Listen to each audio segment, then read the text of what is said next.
நம்ம டெய்லி குக்கிங்கில் ginger garlic paste ரொம்ப ரொம்ப எசென்ஷியலான ஒரு இன்க்ரெடியண்ட்டு. இது வந்து எப்படி ஸ்டோர் பண்ணுறது, கலர் மாறாமல் எப்படி பார்த்துக்கிறது, எவ்வளோ ரேஷியோவில் போடுறதெல்லாம் பார்க்கலாம்.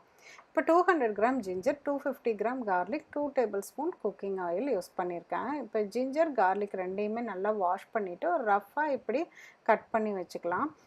ஜார் சின்னதாக இருக்கிறனால நான் வந்து ஃபஸ்ட்டு ஜிஞ்சர் மட்டும் போட்டு கொஞ்சம் அரைச்சிட்டு, அதுக்கப்புறம் கார்லிக் அது கூடயே ஆட் பண்ணிவிட்டு நல்லா அரைச்சிட்டேன். இப்போ இதில் வந்து 1 டேபிள் ஸ்பூன் எண்ணெய், நான் வந்து நல்லெண்ணெய் யூஸ் பண்ணியிருக்கேன்.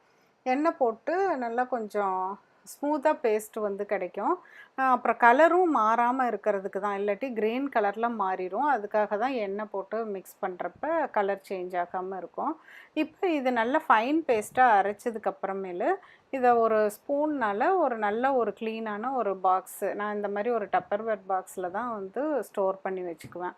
இதில் வந்து போட்டு வச்சுக்கலாம். ரொம்ப அரைக்க முடியல, திக்காக இருந்ததுன்னா 1 டேபிள் ஸ்பூன் 2 டேபிள் ஸ்பூன் அளவுக்கு தண்ணி ஊற்றிக்கலாம். பட் தண்ணி ஊற்றாமல் இருக்கிறது பெட்டர். இது மேலால் இன்னொரு டேபிள் ஸ்பூன் எண்ணெய் ஊற்றிட்டு நம்ம இந்த பாக்ஸை மூடி நம்ம ஃப்ரிட்ஜில் வைக்கிறதுனா 3 மந்த்ஸ் வரைக்கும் வச்சு யூஸ் பண்ணலாம். ரொம்பவே நல்லாயிருக்கும். இந்த கலரும் வந்து சேஞ்ச் ஆகாது. அதுக்கப்புறமேலு நம்ம இன்னொரு பாக்ஸ் எக்ஸ்ட்ரா செஞ்சு ஃப்ரீசரில் வைக்கணும் அப்படின்னு சொல்லிட்டு இருந்ததுன்னா ஃப்ரீசரில் ஒரு 6 மந்த்ஸ் வரைக்கும் ஸ்டோர் பண்ண முடியும். இது ரொம்ப ரொம்ப யூஸ்ஃபுல்லாக இருக்கும். டைம் ரொம்ப சேவ் ஆகும்.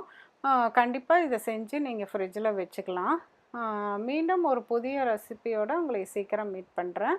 Please like, subscribe and share my channel. Thank you.